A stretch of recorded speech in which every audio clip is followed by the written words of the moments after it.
Thank you all for coming. It's really a pleasure. Actually, not just a pleasure, a dream come true to have this soirees here in the house. Most of you have heard the whole spiel about the music house, but I promise that I will say it again for the new ones. So this is our Mount Vernon Virtuosi music house. It's kind of the flag of our program. The program is of an orchestra of 16 musicians who just finished college and are looking for the first job. So we are kind of targeting the 2-3 years where people finish college and are looking for a job, and we don't want them to deteriorate in their playing level and doing just gigs. We want them to keep growing. But at the same time, we want the community to enjoy the wealth of talent that we have here in Baltimore. So the orchestra plays 4 times a year, and we have 3 kind of houses. The Pratt Library, which we play at noon. We have a very certain crowd for that. And then Church Emmanuel, which is Saturday evening.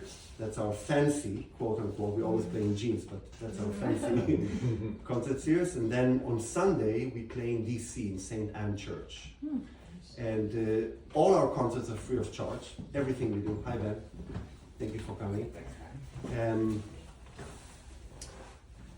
Since we started in 2018, I realized that not only we have to offer free concerts as an orchestra, but we have to, if we want to really engage with the community that needs us, that needs classical music in order to grow, not just to enjoy, we not only have to go get a grant and go to a school and play and tap our shoulder and say, okay, we did it, we actually have to live within the community. Because it took me literally 2 years to convince the principal of the 2 schools that we play teach in now, which are here African Americans based schools here in Baltimore. They just didn't believe me. They didn't believe me that we will teach them for free, that we'll give them instruments for free, and that we will play for them. So it took 2 years to tell them, yes, we will do it, and we will live among our community. We're not going anywhere, and we're not trying to kick you out. We just want to become part. And after 2 years, they let us come. And I remember the first summer we left the instruments in the school, and the principal thought I'm crazy.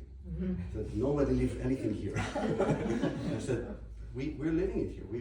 First of all, we didn't have the house to take it to. Just this level of trust. So it took time, and it took time to build audience, because somehow I thought that if it's free, people will just come. But free for some people doesn't mean good. So it took us a little time, but now the last concert was almost packed. Church Emmanuel, Pratt Library, we have a lot of kids, we have homeless, we have policemen, we have people come in and out, it's great. And St. Anne, which is totally different DC kind of snobbish audience, took us also time to build it, but it's a huge church. So to have the entire orchestra live in East Baltimore is not possible yet. But to have a quartet is possible, and we have raised the money to buy this house, and we have 4 musicians living here. There are 2 floors, 3 floors, so 2 more, with 4 bedrooms, 4 baths, and we have a string quartet that lives here and playing the orchestra. They're now in Washington. They play in Fairfax on Sunday, and they went to Virginia, where the violist is living, her parents, so they're spending the weekend there. And they have been great. They teach for us.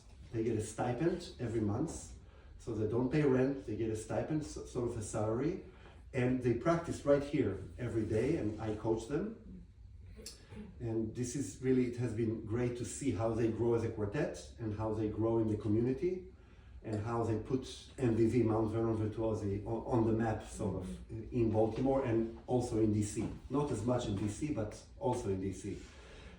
So this kind of musical soirees was an idea to basically thank our donors and friends. So we have like 12 people each time. This is number 4, but finally it's the one that I don't have to play.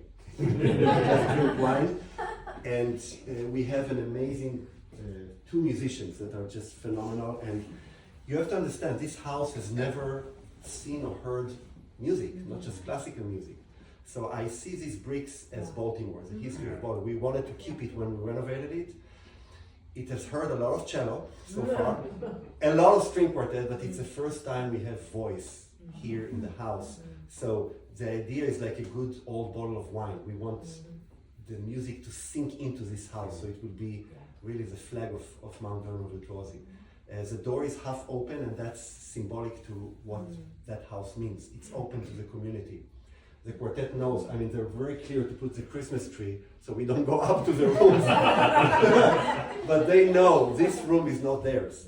This room is ours. It's also theirs. But this is a room for the community to create this kind of soiree. So I will just shut up now, and you'll enjoy the concert. You can introduce yourself and the piece.